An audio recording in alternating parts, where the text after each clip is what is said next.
Yes, Nurse Crane? How can I help you? I'm so sorry. I know Dr. Swansea wanted you to rest, but we have somewhat of a crisis. A crisis, you say? Our supply of antiseptics is nearly depleted. I was hoping there was another box up here, but...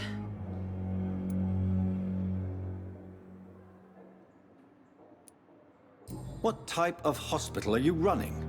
No antiseptics? You have been away too long, Doctor. With the war and now this epidemic, supplies have been running scarce for months now. I may have a solution. In France, during the war, drugs shortage was a daily problem, and we had to use our wits to overcome the shortages. However do you mean? If combined correctly, certain household chemical products can be used in a pinch instead.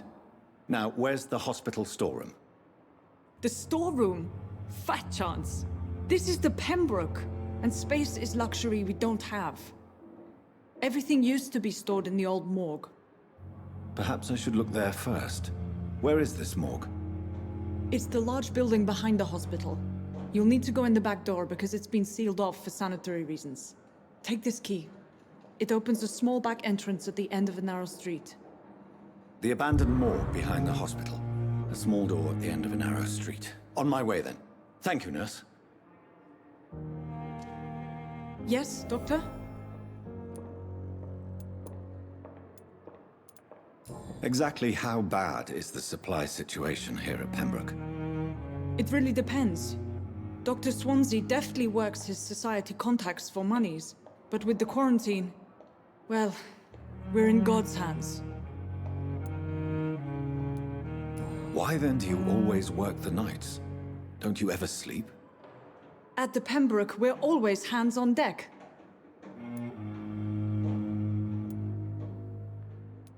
Lack of sleep and the medical profession always ends in disaster. I've witnessed many a colleague succumb to stimulants to fight exhaustion. Drugs were as deadly as bullets in the trenches. London's trenches start here at Pembroke Hospital. We are on the front line, make no mistake. Your dedication to the Pembroke does you credit, Nurse Crane, but when do you sleep? We staff get our sleep when we can, Doctor. Nursing is a vocation, not the labor of a journeyman. Please, could you point me in the direction of the morgue again? It's the large boarded-up building behind the hospital. You can't miss it.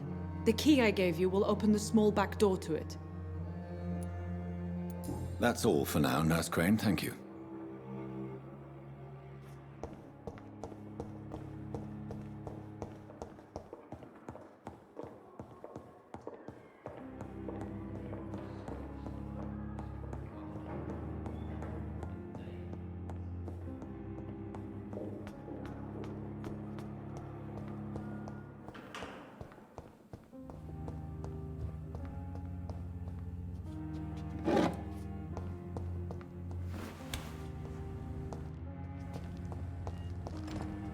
It's locked.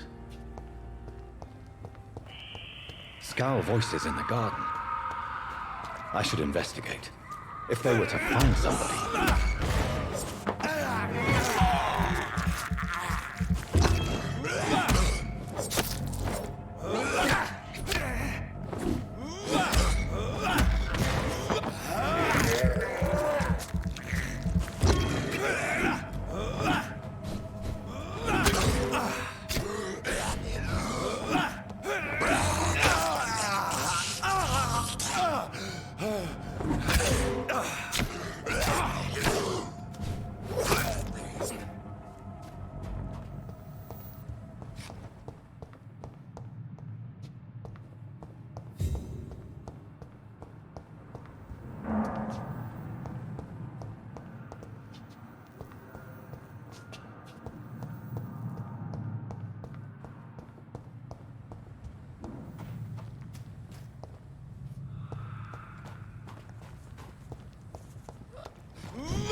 cannot enter.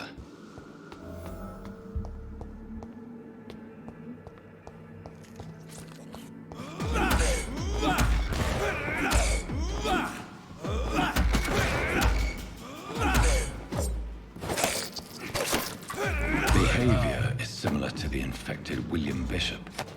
Must be the same strain. This sickness moves faster than influenza. It's locked.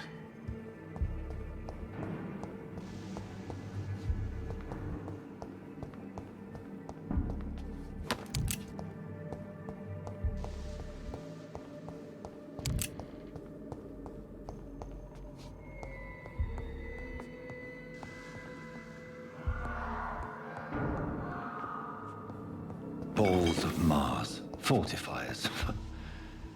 As popular as they are ineffective. But they do contain iron tartrate, and that might prove itself useful.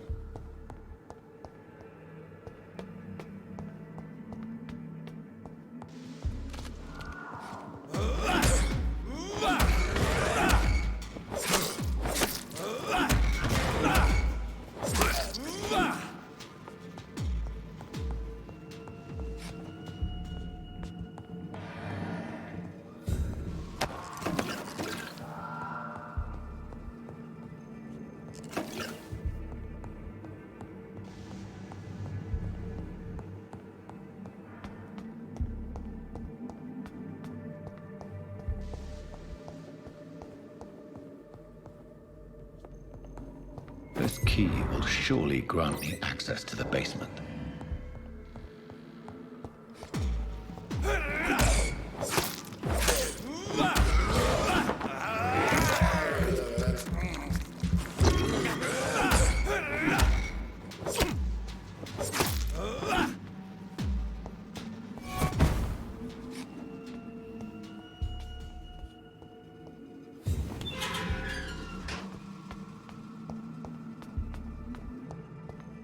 These skulls feed from corpses and the husks of animals. They're not after blood.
Mr. Connor's injuries don't match the report.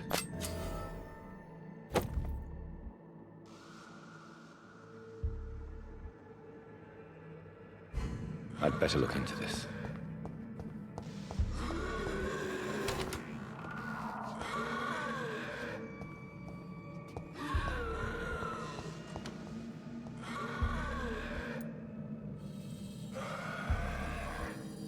The chest was originally opened to perform the operation.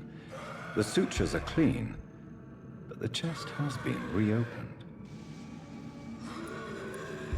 Multiple abrasions and scarring on the arms and legs. Old and distinctive injuries of a sailor or a fisherman. Traces of a pinkish foam at the corner of the lips. Some sort of drug overdose, perhaps? A puncture over the left lung, possibly a chest tube insertion. Not the cleanest work, but I think it was successful. Signs of internal bleeding. So, Dr. Tippett's anesthetics were incorrectly dosed, causing the patient's death. And then, he tried to operate on him again. Tippett has made an egregious error.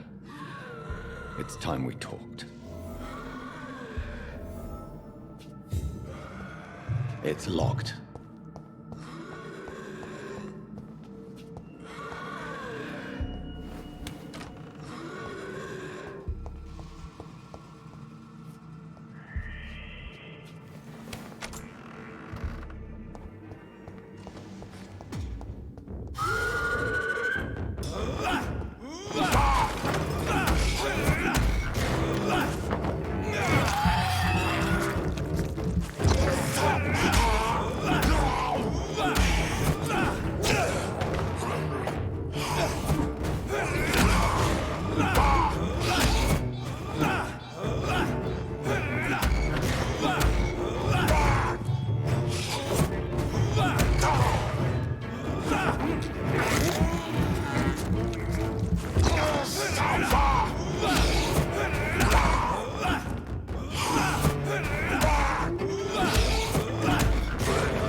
Scowls can be so ferocious. I'm not sure I can defeat them without becoming stronger. To drink blood is so tempting.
It's locked, all right.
I cannot enter.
It's locked.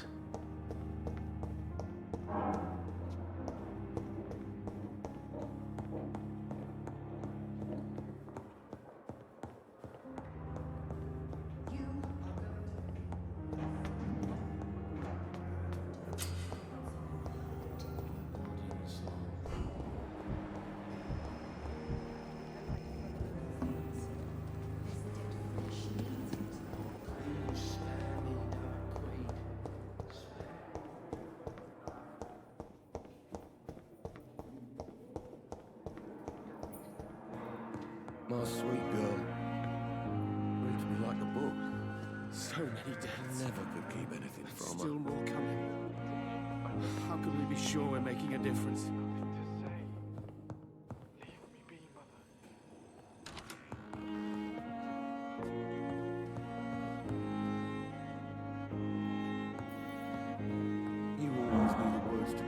children. Finally, you've returned, Doctor. Did you find anything of value? Yes, nurse. You've worked your first miracle, Doctor. Now, this patient here needs immediate treatment. Duty calls. When the storm has passed, I'll show you how to mix the remedy yourself with the same basic ingredients. Many thanks, Doctor. When you've finished, you ought to report to Dr. Swansea in his office. He's been looking for you. Seemed pressing.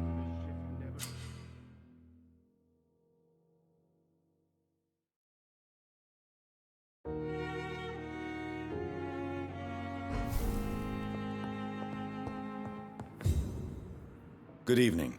I'm Dr. Reed. Can I help at all? No, Really?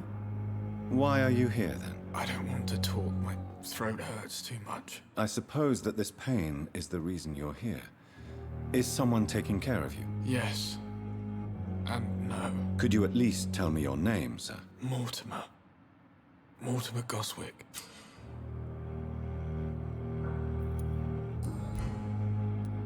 How painful is your throat, Mr. Goswick? So painful I'd rather not talk at all, Doctor. I'll let you get some rest, then. I'm all right. Don't waste your time with me. So many deaths. And still more coming. How can we be sure we're making a difference? This hospital seems to be... You always knew the words to calm the children. As for me, I'm an idiot.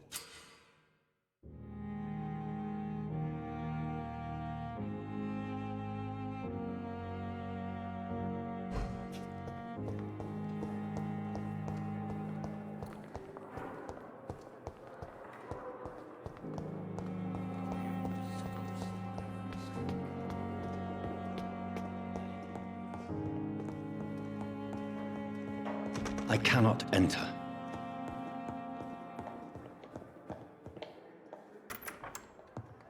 Please, Jonathan, come in. Fascinating, is it not? In the last decade, so many mysteries have been brought to light with our microscopes. The human body, biology's penultimate frontier. The more we explore its boundaries, the less we're able to trace a clear line between life and death. You, my friend, have a foot in both countries. The view must be vertiginous. It's at least as vertiginous as chatting about vampires with you, I would say. This must be all so new to you. This area of town, the hospital, a brand new life. How stimulating it must be. I wish I could share your enthusiasm, Dr. Swansea, but my condition defies scientific categorization. Undead? Unalive? Immortality defies logic. I cannot express my thrill at this serendipitous turn of events. The world's most eminent specialist in blood transfusions, a vampire. One might say a gift from heaven. It may seem strange, but your words have brought me some comfort here. Forgive me. I've been an admirer of your work for a long time, and now you are so much more than a brilliant physician. And please, call me Edgar. I'm not some doe-eyed student, Edgar. I understand we both have something to gain from this relationship. Very well. I have a task for you, Jonathan. Something that will require all your newfound skills. Please, go on. The Pembroke only survives through the generosity of our benefactors. Unfortunately, our main donor has found herself in a bit of a bind. Now, if you could help her out... A spokesman or politician is what you need. That's not my calling. And until I come to understand what has happened to me, I require discretion. Discretion is in order, Jonathan. Lady Ashbury has recently received rather indelicate correspondence that, if revealed, would jeopardize her position. And you would like me to eradicate this threat? By the stole, of course not. I would just like you to pay her a visit. Her ladyship is certainly near the tents outside, tending the sick. You can't miss her. Look for someone impossibly delicate. Accepted. I'll see what kind of trouble Lady Ashbury is in.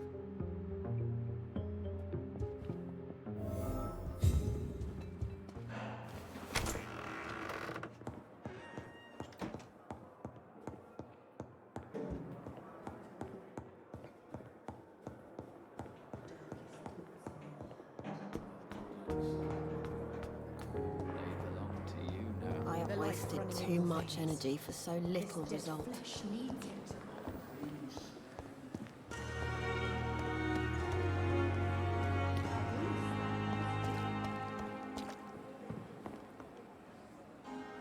The flu took my dear wife, Emily. I take comfort knowing we'll soon be together again. Mr. Rainfield, that's no way to talk. You're in good hands here, and we'll be up again soon enough.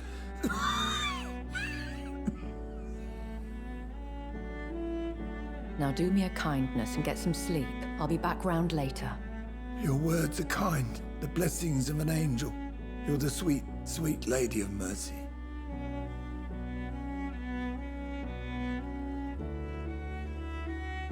Good evening, Dr. Reed. It's a pleasure to see you again. You seem surprised. Dr. Swansea has brought me up to speed concerning your recent appointment to Pembroke Hospital. You're a the lady who saved me that night, before vanishing into thin air. I remember you from the pub with Dr. Swansea. Indeed. Allow me to introduce myself formally this time. My name is Lady Ashbury. I remember you well, in spite of the brevity of our encounter.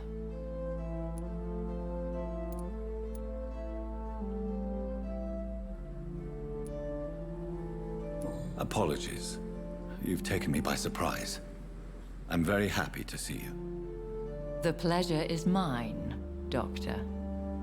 I hope you're more disposed to answer my questions now. You must have countless questions, but our rather urgent matter first. Swansea has explained. My cover, if you prefer, has been compromised.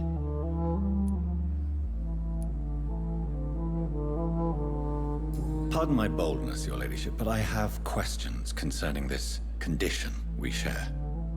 As a newborn, your hunger for answers is rivaled only by your thirst for blood.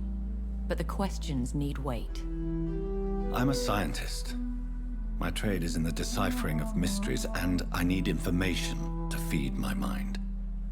I will gladly answer every question you have, but first, prove yourself capable of resolving my predicament without eating the culprit.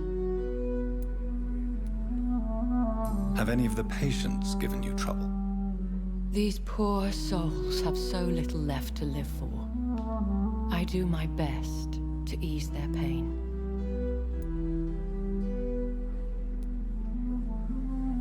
I gather you have found an arrangement satisfying both ethical and corporal concerns. I was brought up not to snigger at my own jokes, Dr. Reed. Dr. Swansea has commissioned me to be your agent in this matter. You could start by explaining what's amiss. These past insufferable weeks, I've been the victim of extortion. I've made a first payment, but the blackmailer grows greedy. I must refuse his most recent demands. What are your expectations? Please be precise. As the newly appointed surgeon of this hospital, you are in an excellent position to ask innocent questions and deftly learn the identity of my blackmailer. Who would be so foolish as to threaten you? A kindred spirit. Even if it were the case, and I highly doubt it, a vampire would have asked for something more valuable than money. My suspicions lean toward a patient or their family. If we're dealing with an ordinary criminal, surely you've the means to deal with it yourself, if I may. As immortal tradition doth dictate, all fangs and hypnotic eyes ablaze, the blood would run like a river. That's what I hope to avoid. Violence has a tendency to spiral out of control. Please continue. Every detail is essential. I'm your man. My embarrassment in this matter is eclipsed only by my shame at having put the hospital at risk. The threat from our anonymous scoundrel is clear. A list of dates. My visits coinciding with the dates of suspicious patient deaths. due to massive blood loss. I'll take care of it. Do you know where I should start? If that was the case, I'd settle the matter myself. You could talk to our local gossip, Harriet Jones. Not a pin drops here without her hearing about it. I'll meet that woman now.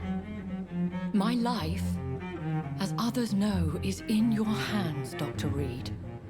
I'm sure of your discretion, but I do fear your powers of persuasion will be put to the test.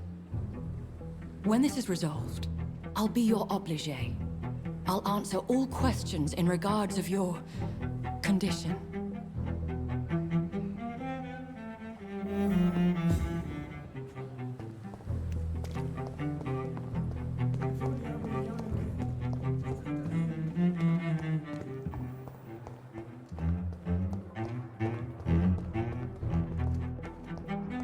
Simpletons, these nurses. Bred with no respect. What? What is this? Who are you? Get out of my room. There's no need for alarm, madam. I'm Dr. Reed, the new surgeon. Preposterous. Dr. Reed, you say? I don't want some bumbling intern. Where's Dr. Swansea? Dr. Swansea is quite busy, and I need you to help me get acclimated. I have many questions. How brave. Threatening an old defenseless woman. You know how long I've been a patient here? You've picked the wrong fight. I'm Harriet Jones. Harriet Jones? Indeed. I've been meaning to have a chat with you. You know what goes on here better than any other patient, I gather. Oh, better than any patient, nurse or doctor. I've seen so many vile undertakings. I heard there have been some despicable goings-on. Was there a case of blackmail? Blackmail? Wait. You're investigating something. This isn't a social call. One of those incompetent cunts slit a poor sod's vein.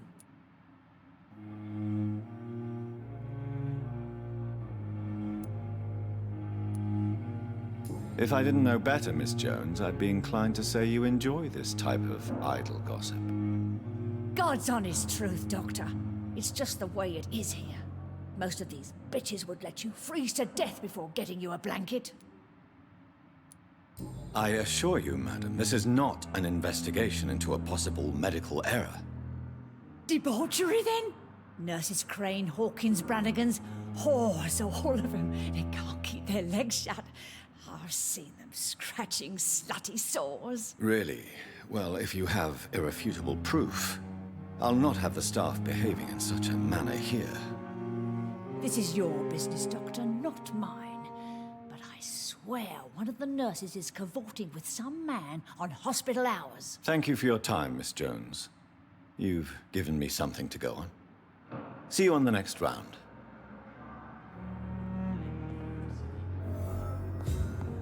The patients and staff might know something. I'll start my investigation with them.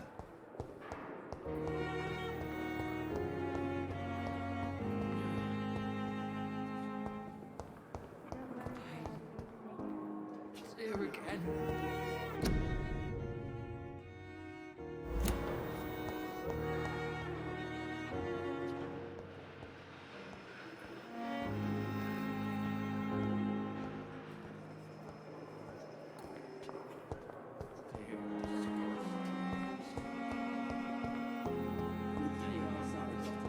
I know that Pembroke will prevail and survive this.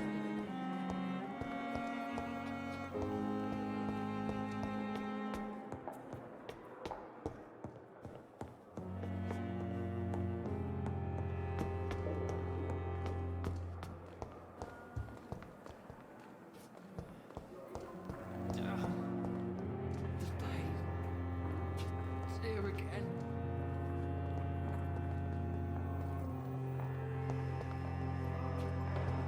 I wonder what your last thoughts would be, sir.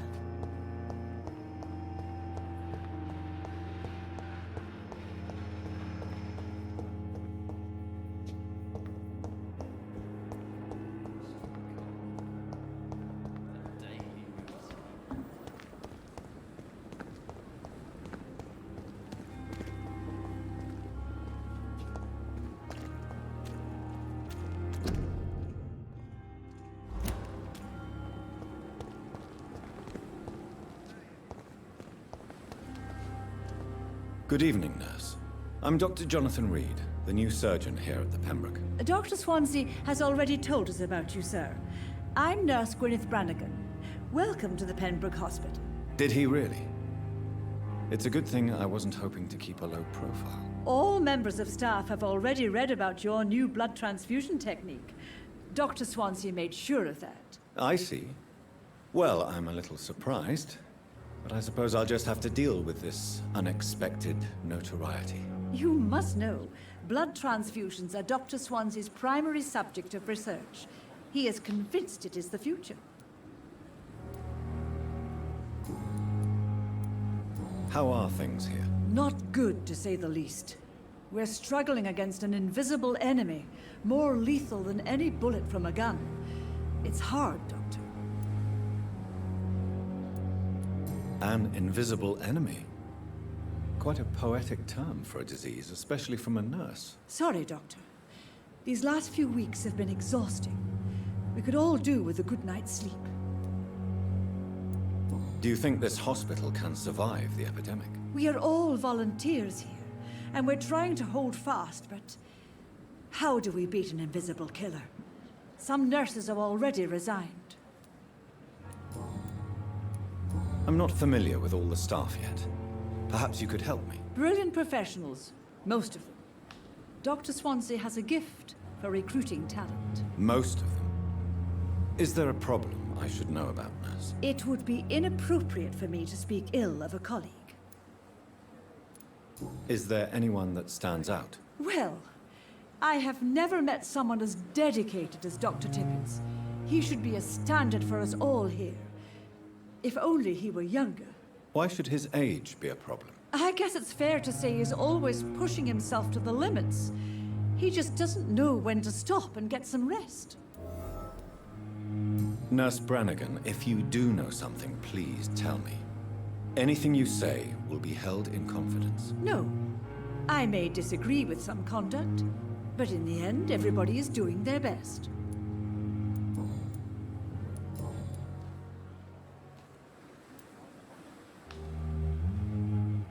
Do you know if any of the hospital staff have criminal backgrounds? The people who work here all come from very different backgrounds, Doctor. Just like the patients.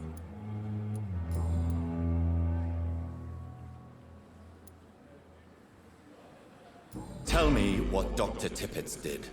I know his mistake caused a patient's death. If I had not covered up his error, Dr. Tippett would have been fired from this hospital. I could not let that happen. You can't allow your emotions to dictate your conduct concerning patients, Nurse Brannigan. Look around you, Dr. Reed. Do you really think we can afford to lose a brilliant practitioner like Dr. Tippett in our situation? Perhaps you did it with the best intentions, Nurse Brannigan, but you took a great risk. Must I remind you that a man died? You mean you've never made a mistake? Never covered your tracks? Come on, Doctor. I wasn't born yesterday.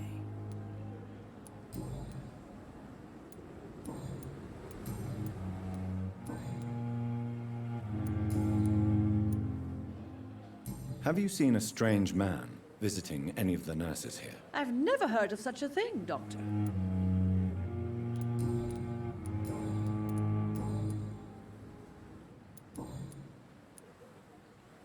Goodbye, nurse. Call me if you need assistance.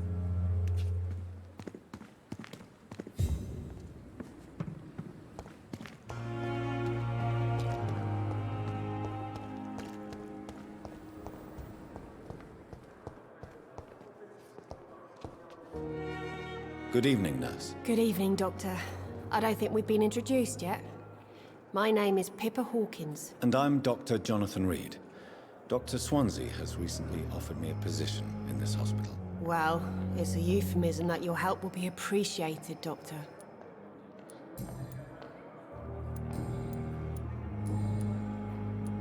How would you describe the situation at the Pembroke Hospital? It's serious. The flu is wreaking havoc amongst the staff and patients. We are running out of everything. Nurse Hawkins, the Spanish flu won't last forever. Even the Black Plague didn't kill everyone. I wish I could believe you. But what if this epidemic was worse? What if in the end, nobody was spared? You must get a hold of yourself, nurse. Sorry, I'm exhausted. No one has any idea when this epidemic will be over. How long have you been a nurse? Well, long enough to see that the epidemic is winning. And no matter how qualified you are, don't tell me you'll change that. You're right. When dealing with such a terrible disease, one must remain humble. But that doesn't mean we shouldn't try our best. Sorry, Doctor. I don't want to sound bitter, but I'm just too tired to give a pep talk like Nurse Brannigan. How is the Pembroke staff coping with the epidemic? Well, not well. Milton, the ambulance driver, is even more grumpy than usual, especially concerning doctors. Why does Milton dislike doctors? I don't know. Just ask him. But be warned, Milton is not the chatty type. Why is Milton grumpy on a daily basis? Is it just an act? Milton's not the kind of man who's bothered about a bad reputation, whether he deserved it or not.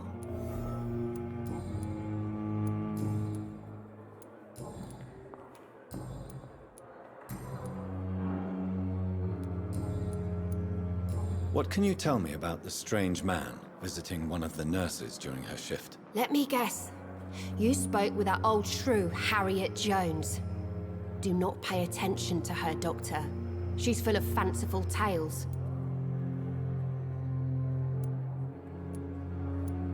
No matter how you feel about her, Miss Jones deserves our help. Who says I don't care for her? Hate is what keeps that old crone alive. She could have been telling the truth about the mysterious man. That old witch will end up in hell soon enough. Who cares if a nurse finds some happiness where she can?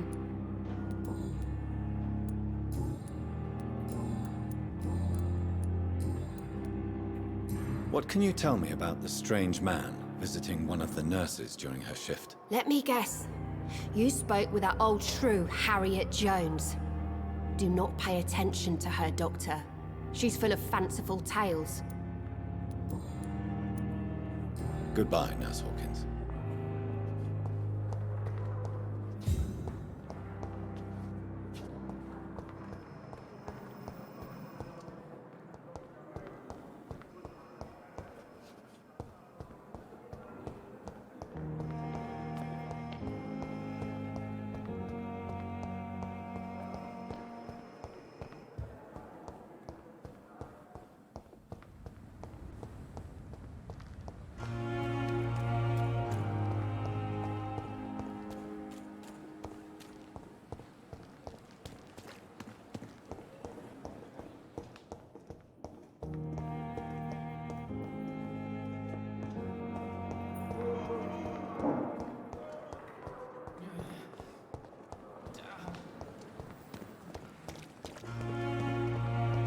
Pembroke is so lucky to have Dr. Reed, you know.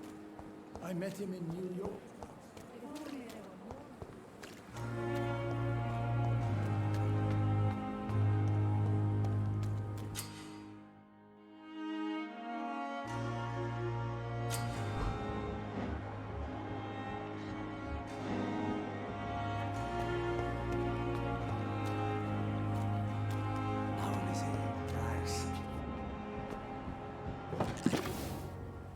You're sure you don't come back with me?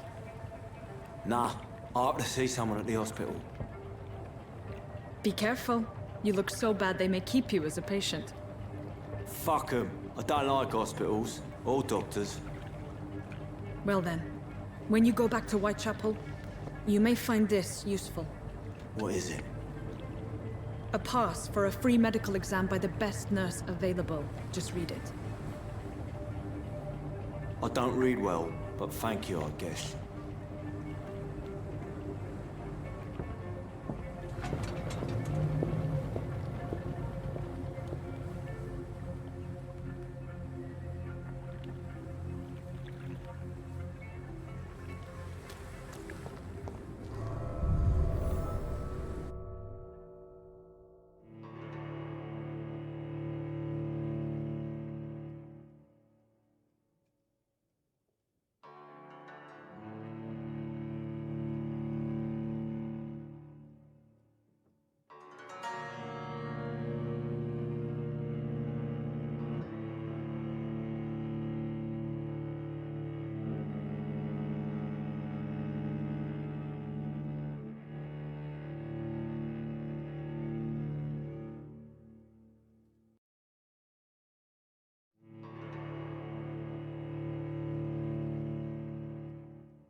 He's locked the door behind him. I need to find another way to follow him.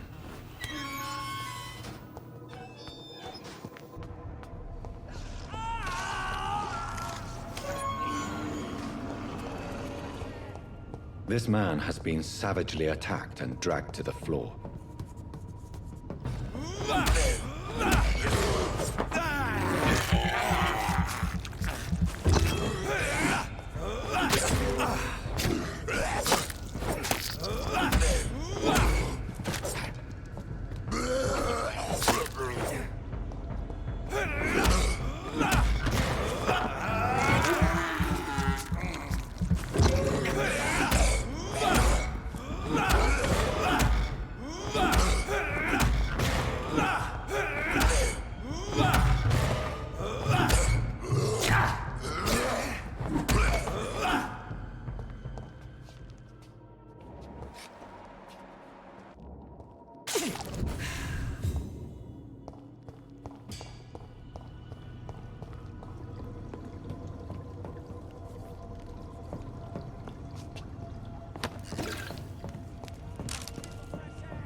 I have this thirst for blood.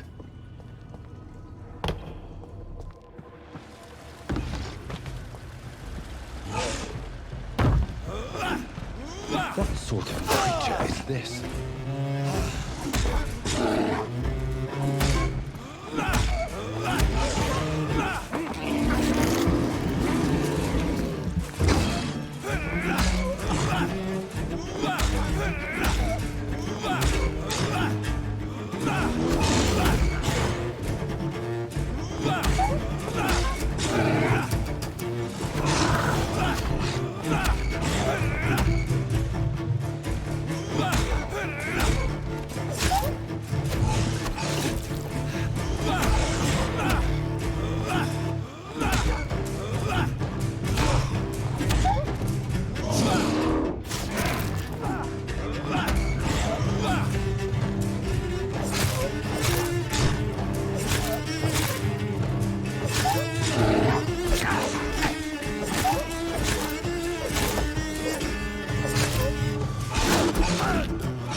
Here's what's left. Some voucher for a free checkup in Whitechapel. What is Nurse Crane up to?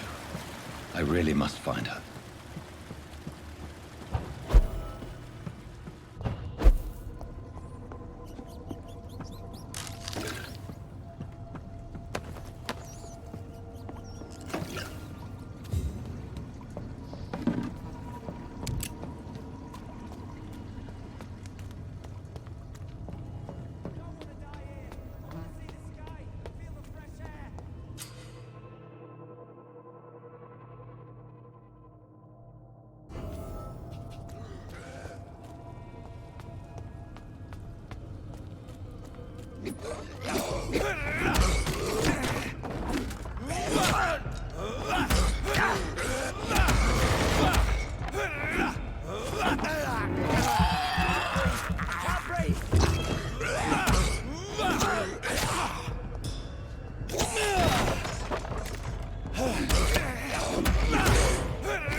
Are you injured, sir? Help me get out of here. I need to get out. I'm Dr. Reed, and I'd be glad to help you, but you must calm down first.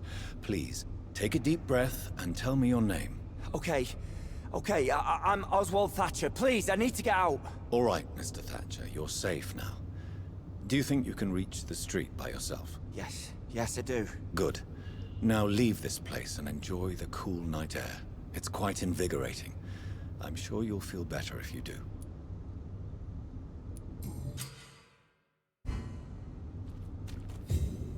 Are you sure you're all right, sir? Yes.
Crush the leech, boys!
It's locked.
Human! Kill it!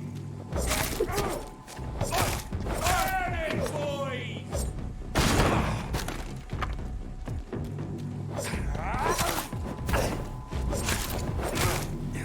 He's dead!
Whitechapel.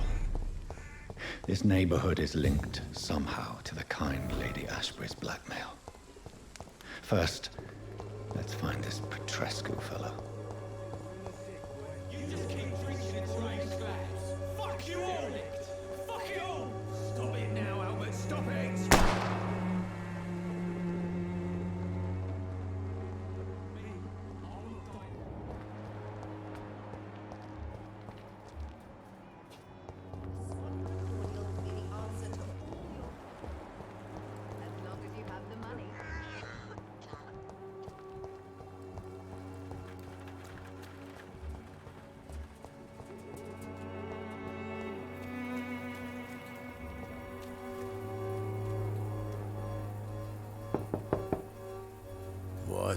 What do you want? Leave me alone. Good evening, sir. I'm Dr. Reed. I'm looking for Nurse Dorothy Crane. There is no Dorothy Crane here. Now goodbye. I'm afraid this medical leaflet says the opposite, sir. Really? Well, I'm afraid I'm going to close this door right now. Go bother someone else, Mr. Doctor. To enter that house, I must discover who this man really is. Maybe I could start by observing what he's up to.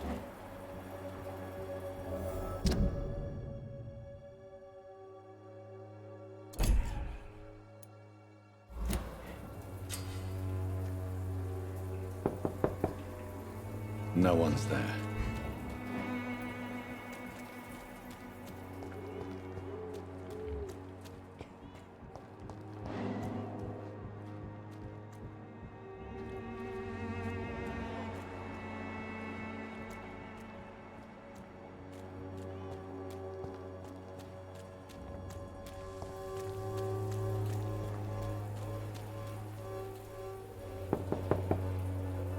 There's no one in.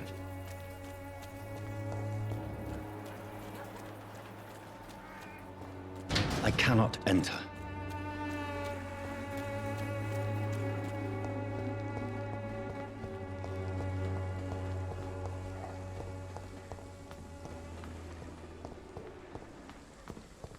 I'll send you back to fucking grave!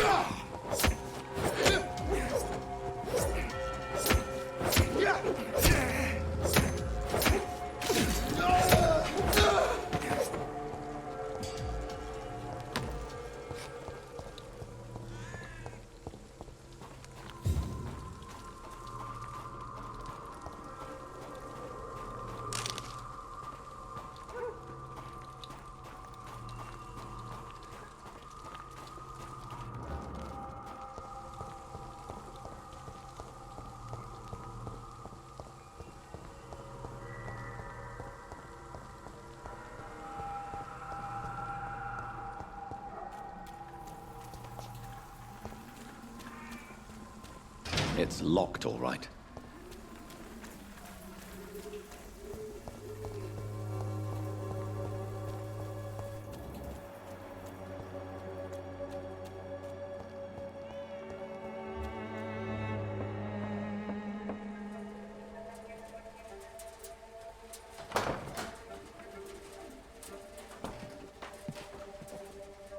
A strange man was at the door with a pass for our medical facility. I refused him entry.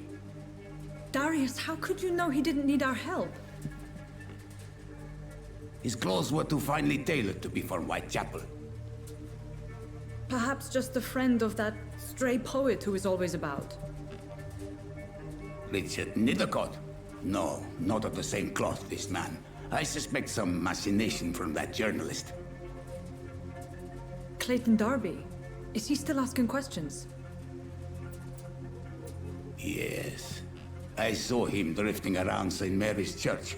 I swear he is tracking me just downwind.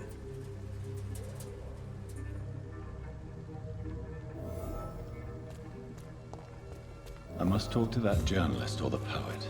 They must know about Darius. Nearby the church they just mentioned. Please, I don't have your money. Come on, Barrett, you know the game. You pay for peace of mind.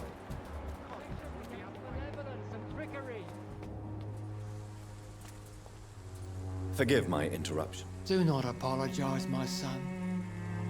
Father Tobias Whitaker is always happy to teach mortals about the incoming Armageddon. I am Dr. Jonathan Reed, and I just have a few questions. A scientist? You are much more lost than I thought, my son.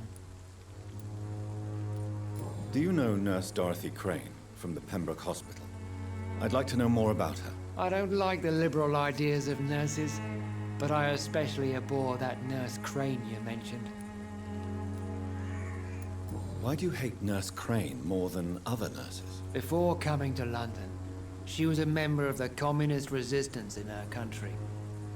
That's what happens when you let a woman get involved in politics. So, you're not exactly a fan of Florence Nightingale's work. But nurses are essential for modern healthcare. Nuns should be the only women allowed to take care of male patients. It's obvious only they have the necessary moral fiber. Have you any friends? Any family left in these terrible times? No. But I have a disciple I see as my son. He is so devoted. I sent him to preach the good word in the heart of this corrupted city. You sent him on some preaching crusade during the epidemic. As a true believer, Samuel will fear no evil while he walks through the valley of the shadow of death. Where did you send him? I sent Samuel to the Stonebridge Cemetery, where the pestilence and evil grows night after night.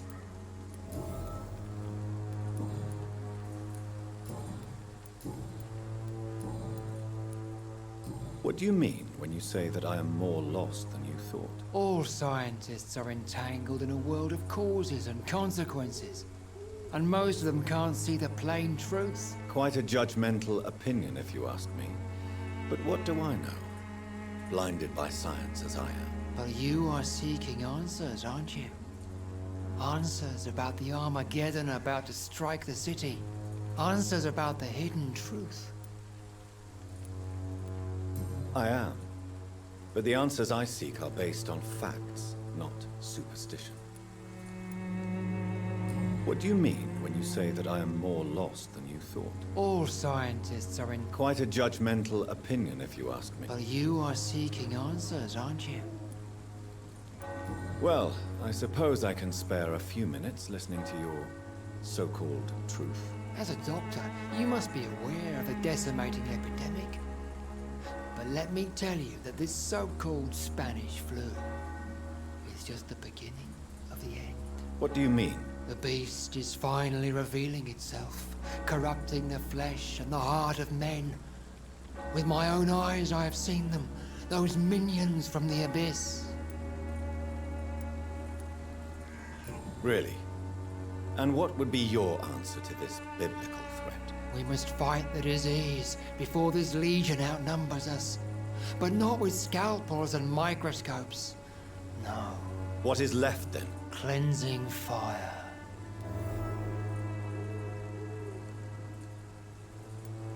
Tell me, Tobias, what exactly is your plan concerning the cleansing of this city? God will recognize his own.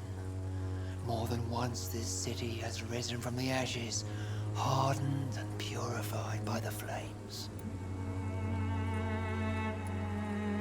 Science and progress are our only hope against the monstrosity hidden behind this epidemic. See, Doctor? Now you acknowledge the presence of evil within the city's walls. Now you start to admit the truth.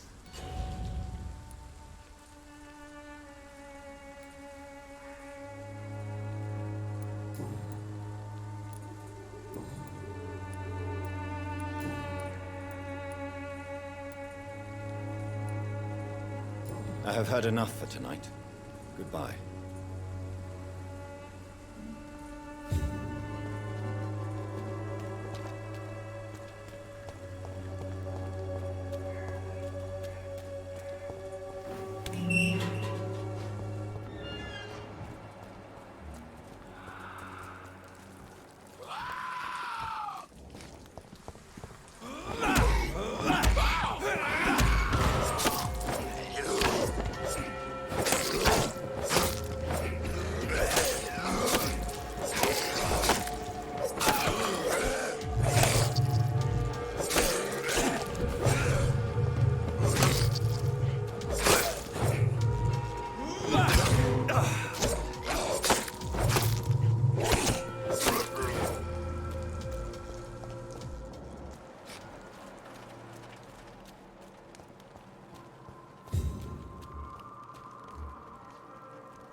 Good evening, sir.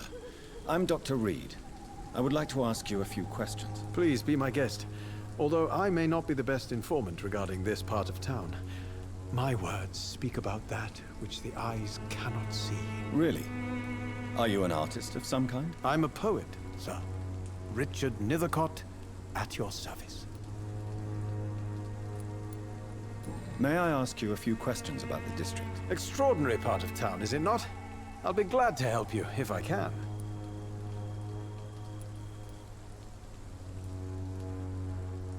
I'm looking for Dorothy Crane, a nurse who lives in this vicinity. Dorothy Crane. Oh, I love the name. The Crane of Whitechapel. Sounds very mysterious. But, sorry, no, never heard of her. What can you tell me about an old man called Darius? Darius Petrescu? Yes, I know him. At first, I thought he was only a small publisher. I invited him to publish my work, but his reaction was pretty clear. Not interested in your talent? Darius is an old political activist who takes delight in printing tracts and lampoons. Those communist activities only require mediocre writing skills.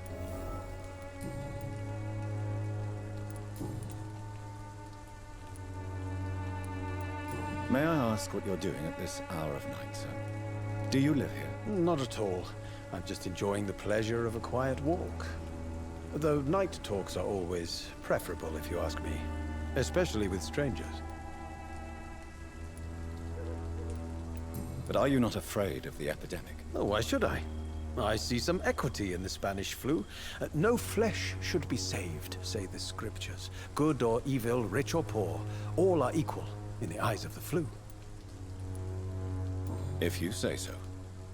But as a physician in a time of epidemic, I must caution you to avoid unnecessary exposure, sir. Thank you, Doctor. But we both know the seeker of truth has to go boldly where the weak dare not. Are you aware that your life could be in danger in this part of town? But this is where I must be to feel the real beat of the city. I had to come, see it for myself, alone. I understand your need for solitude, but it's not safe around here. I don't care. I don't have many friends, Doctor, and my family despises me. If some misfortune came upon you, who would be here to help you? Well, you for a start, my dear Doctor.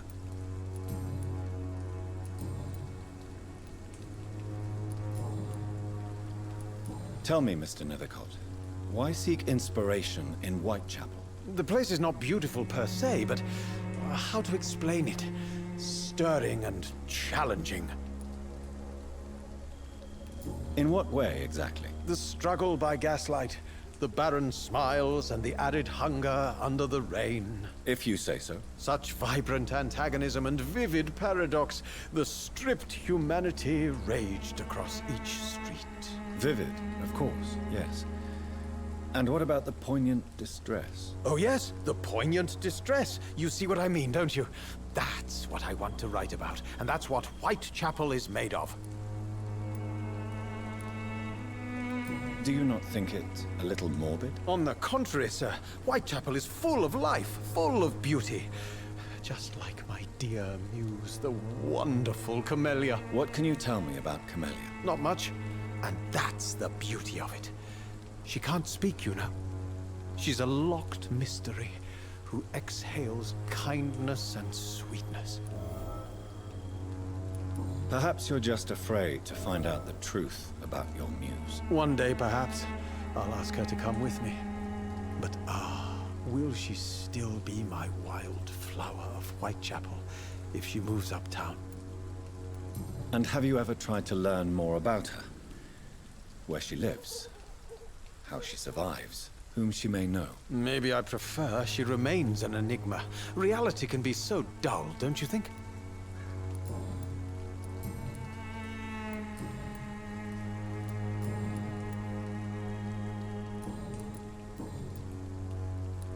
What are your thoughts on the terrible situation in this city? Terrible, you say? No. Of course, the death of so many innocents is a tragedy. But the scourge has not been all bad for the city. Oh, no, sir. What are you talking about? Do you remember London before the flu? Noisy, cacophonic, quiet nowhere to be found. And now, listen to this oddly peaceful silence. Yes. The enjoyable silence of the grave. You have a unique perspective on the situation, I must admit. Most people fail to understand my perspective. I don't blame them. But how could I call myself a poet if I veiled my feelings?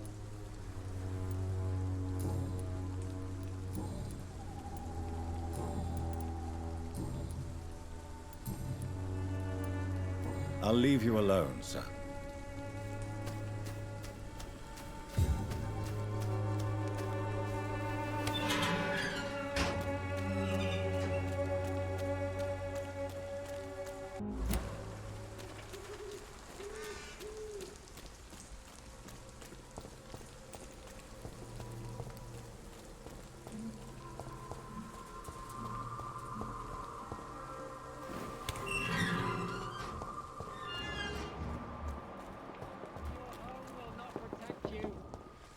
There is no protection against malevolence and trickery. Excuse me, sir. Are you familiar with this part of town?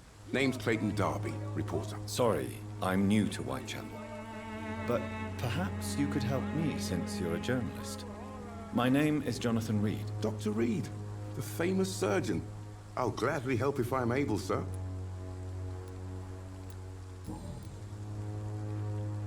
Why are the newspapers keeping silent about the Spanish influenza?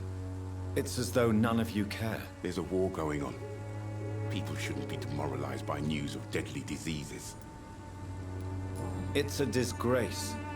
People are left to die alone.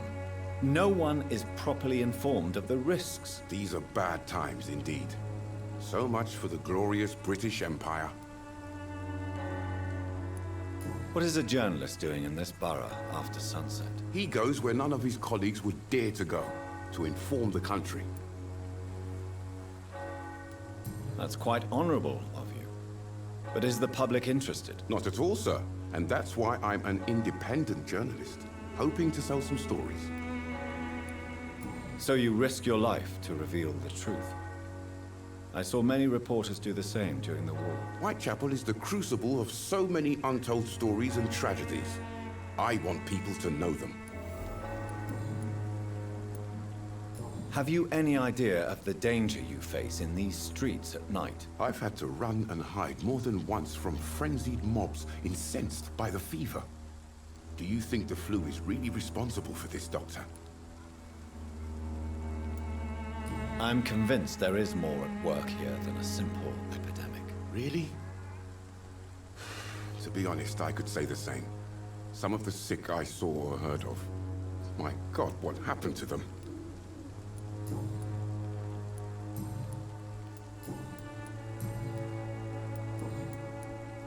I heard you're investigating an underground medical dispensary in Whitechapel. What do you know about it? Not much, I'm afraid. They are wary of strangers, and I'm not really an acquaintance of theirs. Why do you care?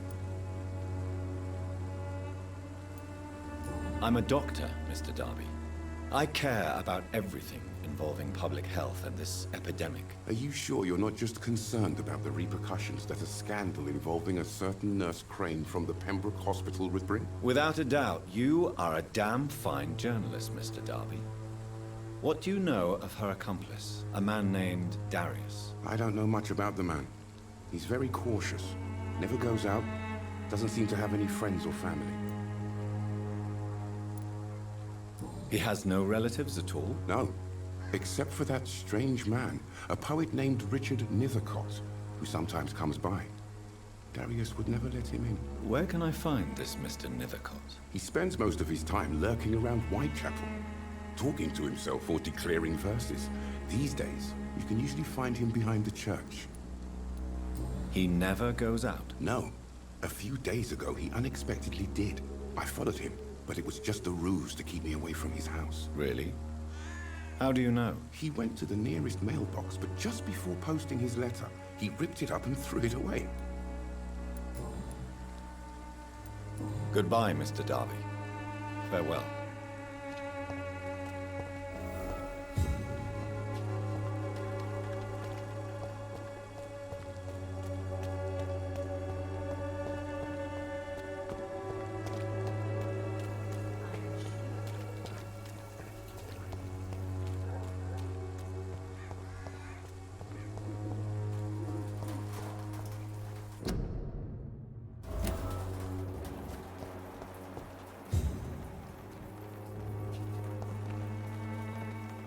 Good evening, miss. I'm Dr. Reed. I'd like to ask you a few questions.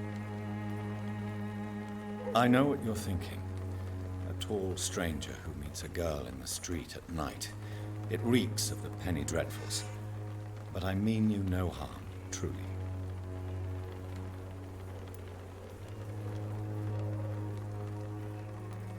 Tell me about Richard Nethercott. I understand he is quite fond of you, Camellia.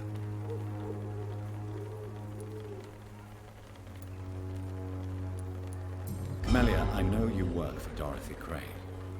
Please tell me about her secret dispensary. A stubborn and mute comrade. Nurse Crane and Darius Petrescu have been clever.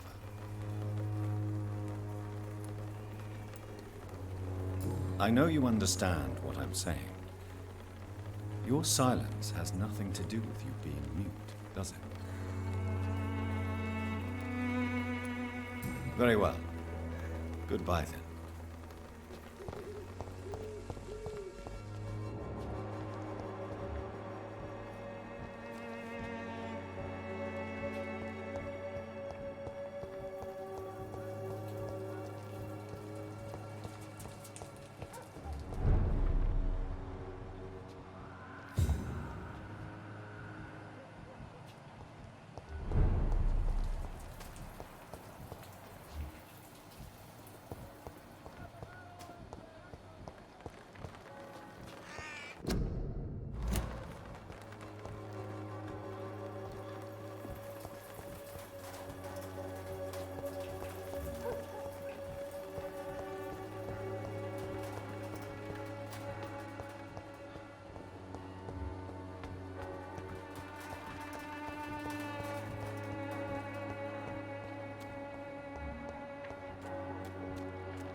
The content of Darius' letter to his children could give me more leverage to enter. Darius is a bit less of a mystery now. It should not be that difficult to incite him to let me in.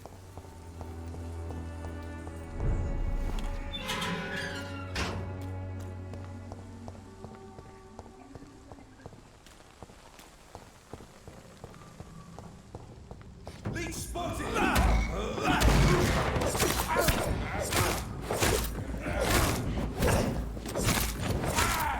Filthy piece of shit!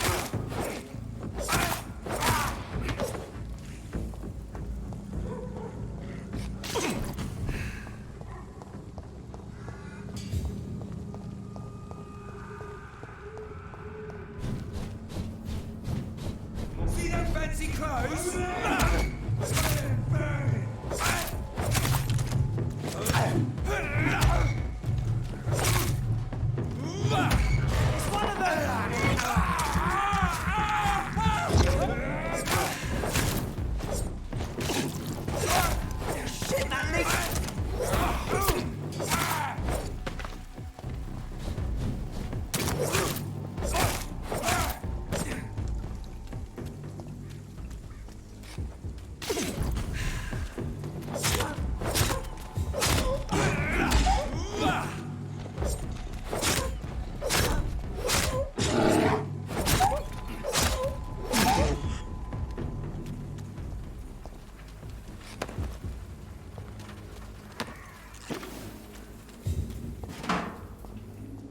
I cannot enter.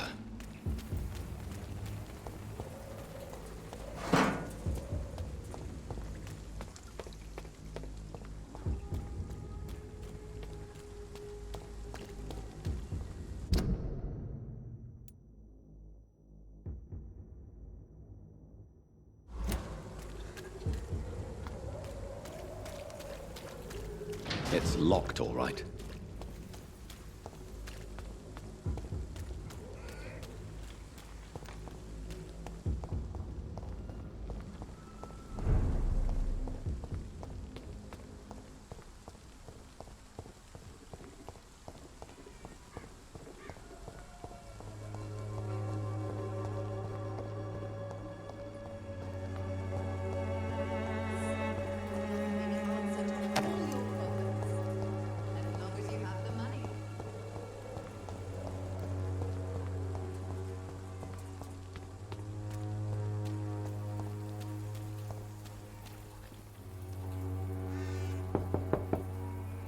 Mr. Petrescu, just 1 minute, please. You again? Go away. Sir, wait. Stop this nonsense. I know Nurse Crane is here. Shall we speak man to man, you and I? All right. Speak up. Don't you see we're on the same side? We fight to help the poor, sick, and abandoned. I'm nothing like you, Mr. Doctor. Yes, you are. You too believe in providing medical care without charge. You know what we have to sacrifice to make the world a better place. I have to admit your words have conviction. All right, I'll let you see Dorothea. Don't make me regret this, though.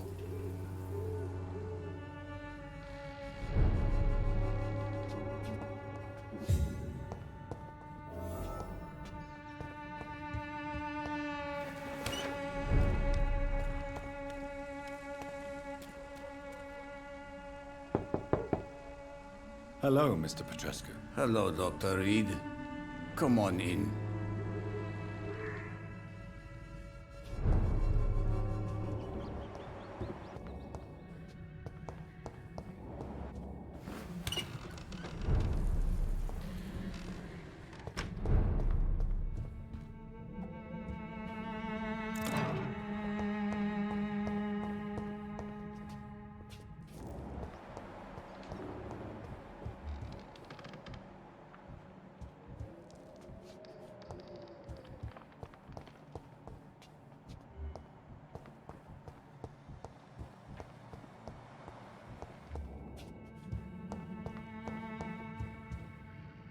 If you want to talk to Dorothea, you must go across the courtyard and take the stairs. We've not been formally introduced. May I ask your name and occupation, sir? I am Darius Petrescu. I'm here to keep snitches and spies away from Dorothea. And I also run this little print shop.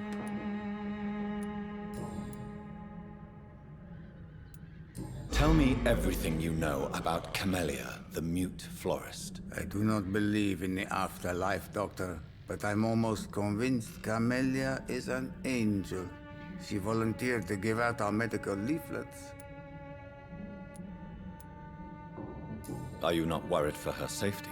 She is as brave as she is tough, and clever, too. If only I had met her when I was younger. Are you in love with Camellia, Mr. Petrescu? Don't be stupid. If I had met her when I was younger, we could have won our revolution. Who is she, really? Do you know where she's from? She's not from around here, that's all we know. Camellia is not even her name. It's her favorite flower. You say she has no close family? Well, there's that awful poet who constantly follows her around like a lost puppy. A good man for sure, but a very poor writer.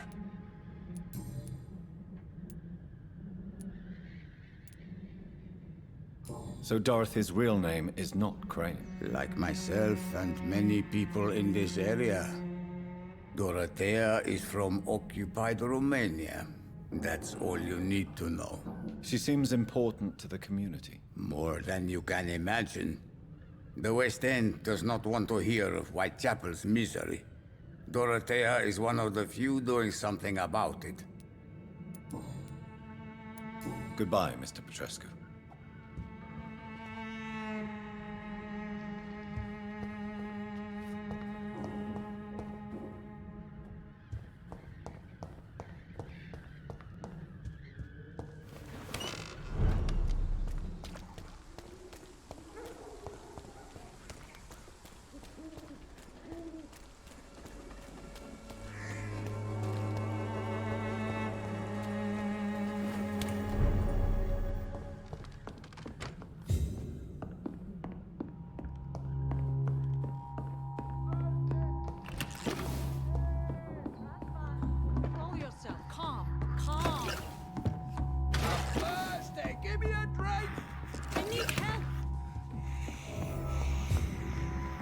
What do we have here, nurse? Patient Raz Van Vasily. High fever running on 3 days.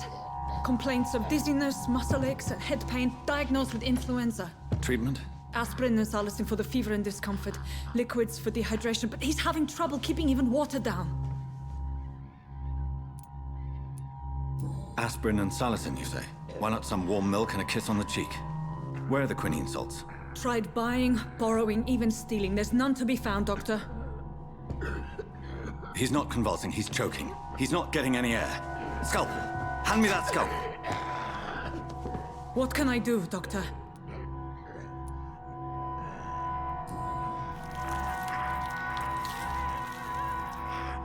I need to perform a tracheostomy. Short pipe. That rubber tube will do. We're going to cut a passage for air through the neck. Yes, Doctor. He's breathing again, but he's coughing up blood. Internal hemorrhaging. I need to make another incision into the chest cavity to drain the fluids from the lung. Prepare another tube. A thoracostomy? Doctor, we've nothing to fight the infection. We need an aseptic environment. Right then, Nurse Crane. What do you suggest we do? I've no idea. I'm not the doctor. Time is of the essence. We need to perform a thoracic drain. Yes, Doctor.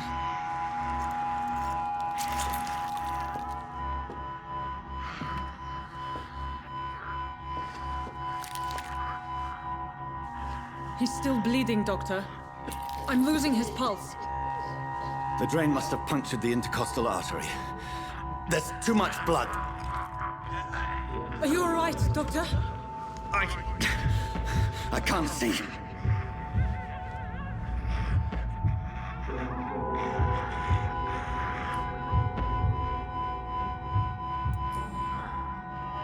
I must first suture the artery.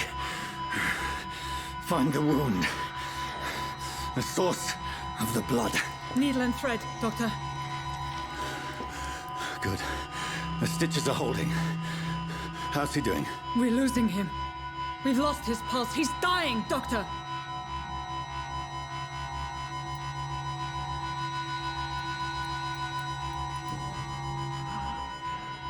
A dose of epinephrine, now. Yes, Doctor.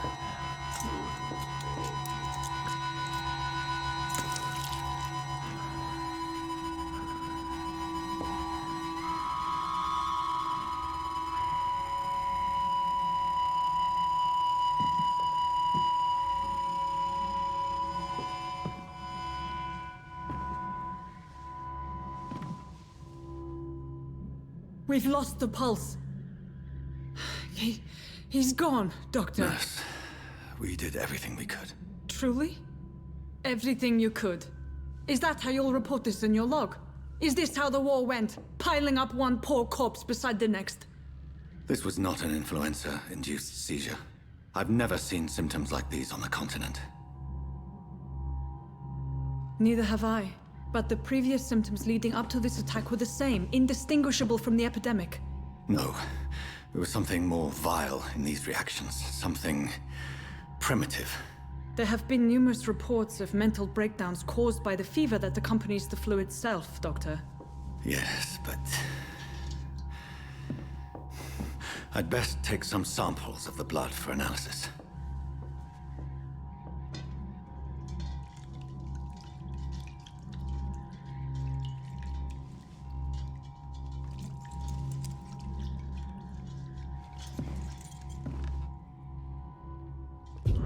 I doubt you're here to test my bedside manners. I suspect it was more than intuition alone that led you to us. So, how might I be of service, Dr. Reed?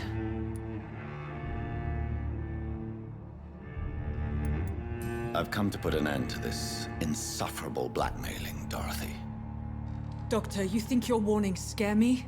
I've stolen and plied, blackmailed and lied, but what else am I to do? I'm all these people have. But why Lady Ashbury? Why her, of all people?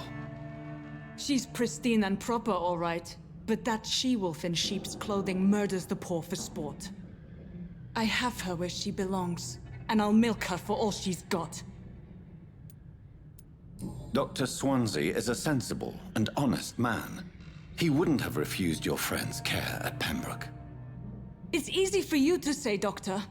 These people cannot go to the police, nor to the hospital. They don't even speak English.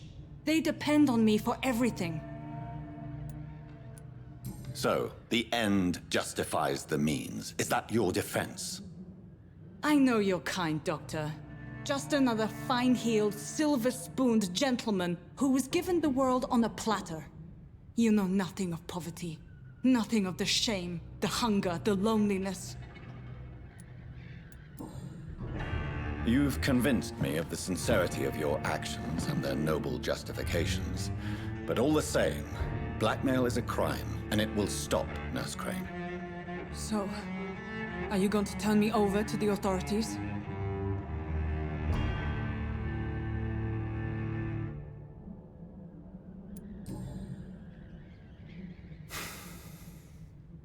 No. Your place is here. Jailing you would be an even greater crime. So, here is my proposition. I'll look the other way on your little enterprise. In exchange, you will resign from the Pembroke Hospital and provide me with medical supplies when the need arises. Dr. Reed! That sounds like a business proposition. My accomplice, then. No, just a privileged client. My research may require the occasional rare piece of equipment or ingredient. I'll pay good coin in exchange, fair and honest, to help finance your noble endeavors.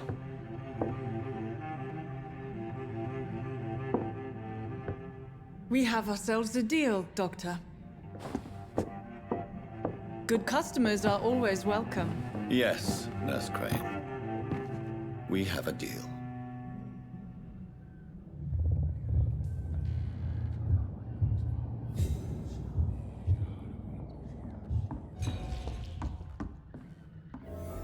I cannot enter.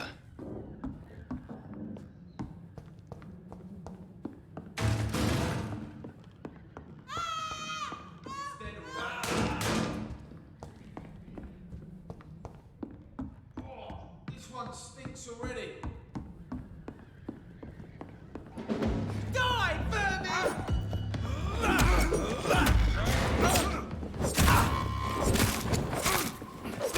Christ! She's dead!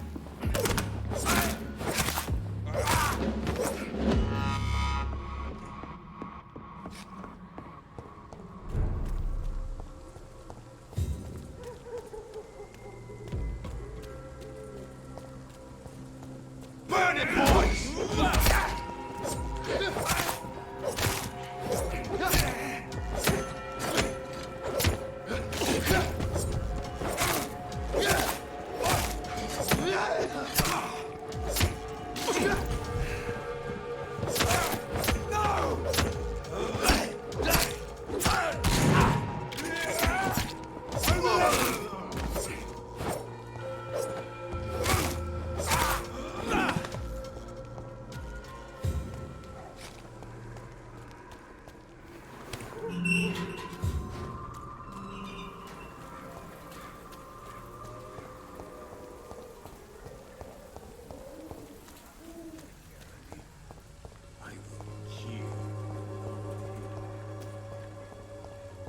Its effectiveness has been...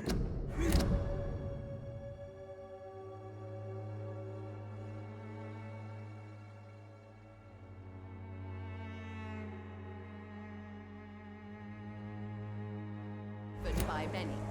Even the flu is no match for the Swanborough cordial.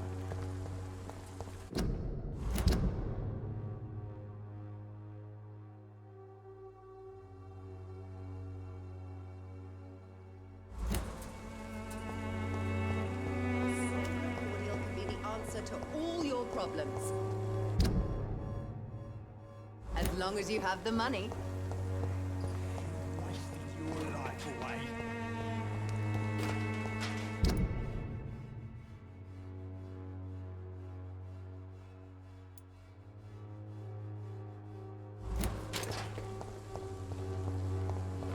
The wet boots will be proud of me.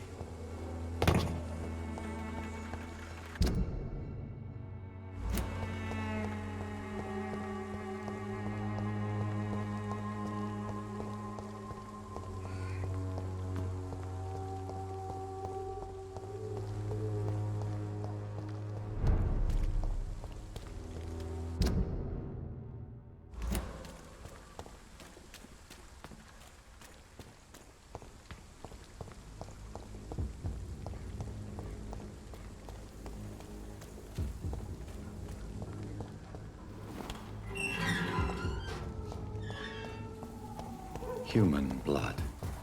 Whoever left these marks did so deliberately. Kill him, boy! You vermin!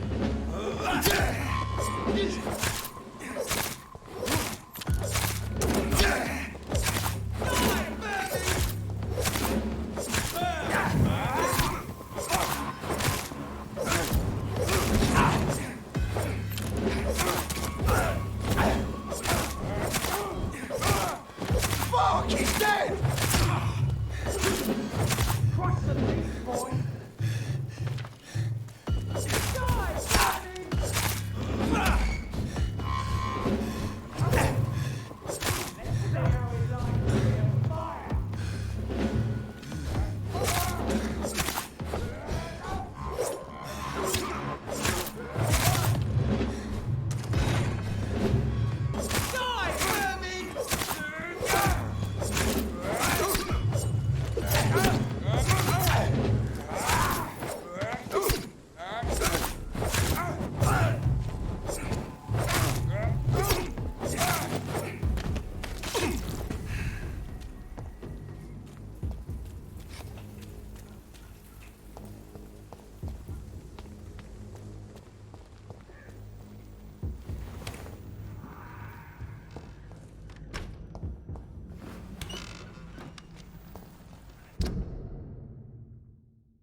It's locked.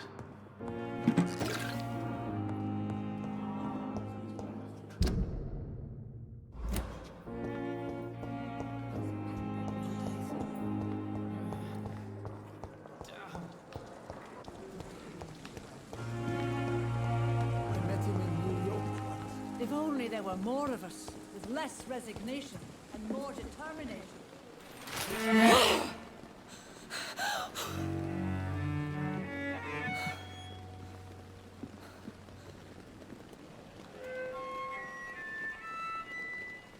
I would ask you to avert your eyes, sir. Or did you not know it was rude to stare? I knew it. Speak up, Dr. Reed. I like a man who speaks his mind. You killed him.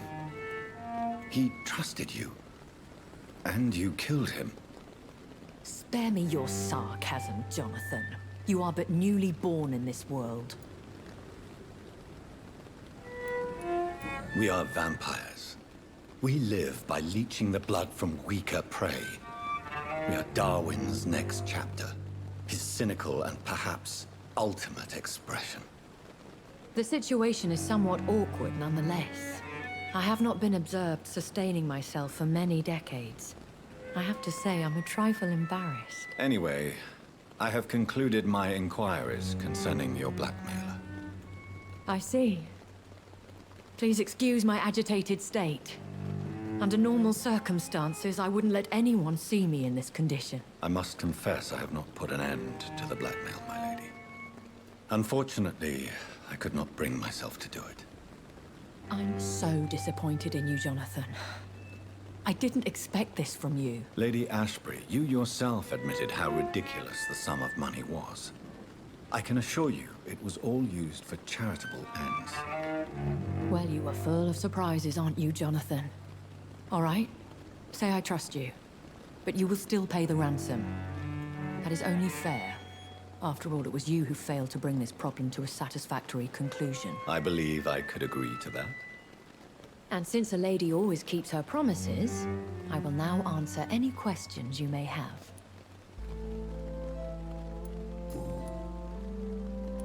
I've been hearing a voice talking in my head. Is this some kind of insanity? It feels like the voice of the vampire that created me. Hush. Tell no one this. It would be unwise to talk of such things amongst British immortals. Speak no more of your maker. Excuse my forwardness, but... are you my maker? Me? Goodness, no. Only a foolish immortal would create a progeny without taking precaution, and I'm no fool. How could this cause offense? Only the powerful immortals can mentally call to their progeny. No vampire or hunter will sleep easy, knowing that an unidentified elder is stalking the streets of London. A vampire? Is that what I am? What we are? Such a crude word, defined by penny dreadfuls and drunken hacks. No. You are now an Ekon, and that you shall remain. So we are Ekons. How can I identify us amongst other vampires? How to put it? All Ekon are vampires. But all vampires are not Ekon. We are but a branch of the immortal tree. Are you an Ekon too? Yes, I am. We are the closest thing to what man refers to as vampires. Forget what you think you know about us. I don't understand. Why was I created and then left for dead? That is a question only the one who made you can answer. It's not normal practice. I doubt even if you find him, he will answer you, considering how cruelly he treated you. So me being a vampire could have been a mistake. I very much doubt it, Jonathan. Contrary to the legends, it is not as simple to make another vampire by just biting someone. I'd like to avoid creating another vampire by mistake anyway. Tell me, how is it done? The process is dangerous. It could even kill your potential progeny. If you did decide to sire an offspring, they must drink of your blood, Jonathan.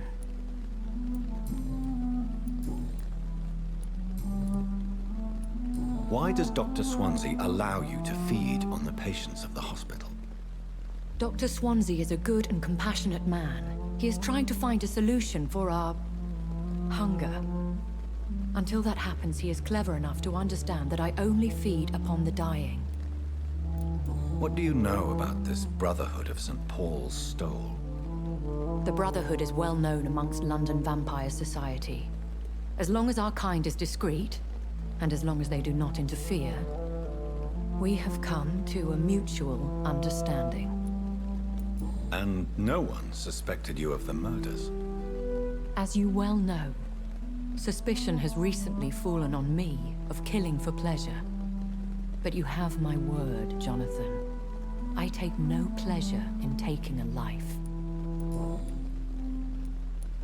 Why did you save me in the canning factory? I could hardly stand by and watch such a promising young blood as yourself be torn to shreds by some gutter scowl. William Bishop wasn't the vampire that created me then? No, Jonathan. Whatever their strength and demeanor, Scowls are the progeny of careless vampires. It cannot be the other way round. What type of vampire is a Skull? Not a true vampire. The deformed offspring of lesser vampires. It is a shame these creatures run wild, slaves to their baser instincts. I know this is beyond the pale, but may I inquire your age? Really? And I thought you were gentlemen. If you must know, I'm 27. I've been 27 for a long time now, and 27 I shall remain. And who bestowed upon you this eternal youth? My maker. He left this isle a long time ago. Very well. But I believe there is more to this than you are saying. A lady has to have some secrets.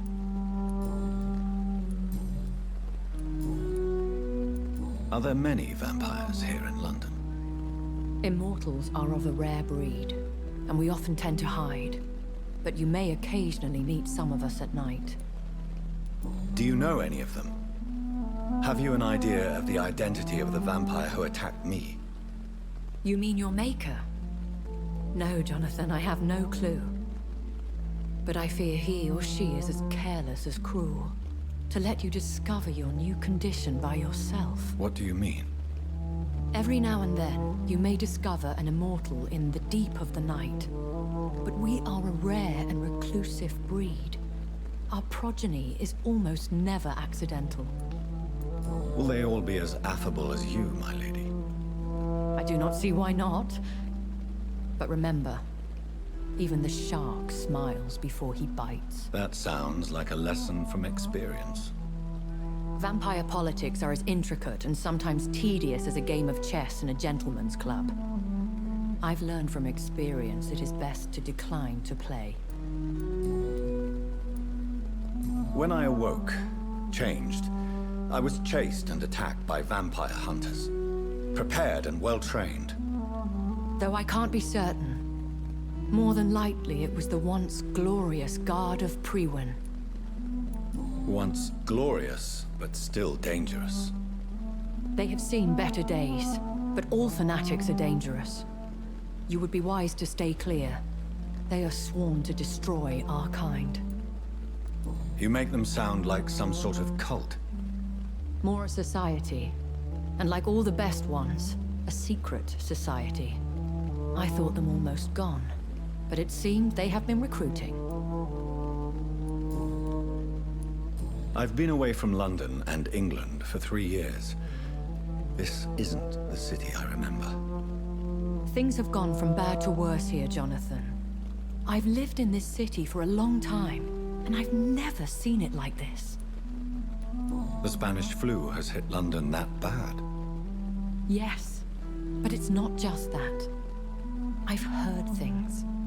Things I've not heard for a very, very long time. There are whispers in the shadows. Something far worse than the Spanish flu is here in the city. What is it you fear? Fear has long since flown this form. But there is something malevolent circling us. I feel fear is merely waiting in the wings. I bid you farewell. For now, my lady. I must quickly analyze the blood I took from Nurse Crane's patient.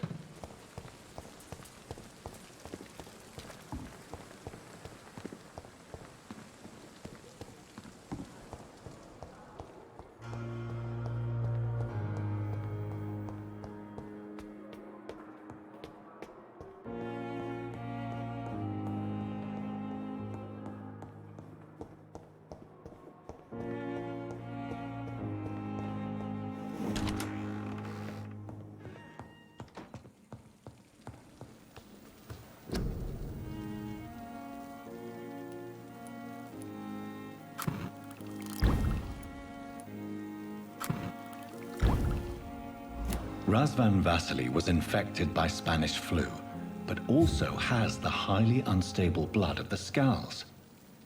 Is the London vampire epidemic transmitted through the flu? I should talk to Dr. Swansea about it.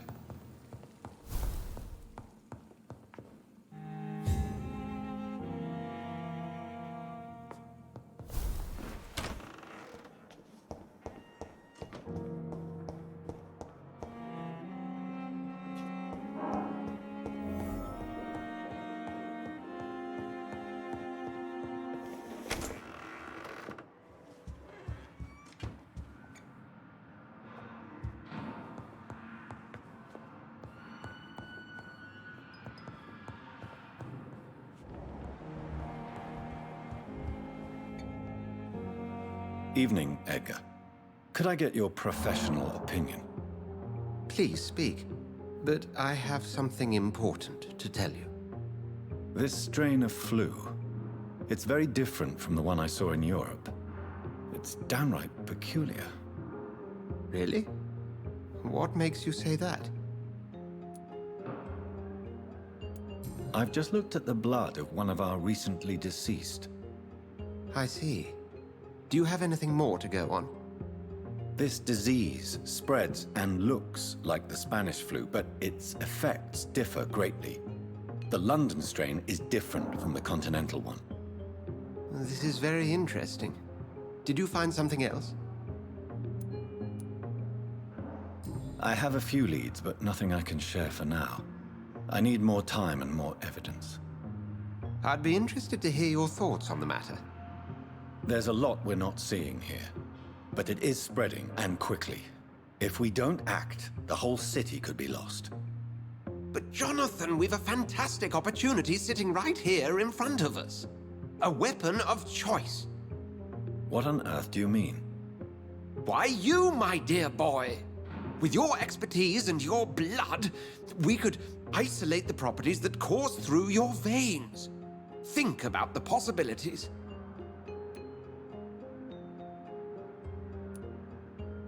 But the risk of infection using vampire blood could compound the situation.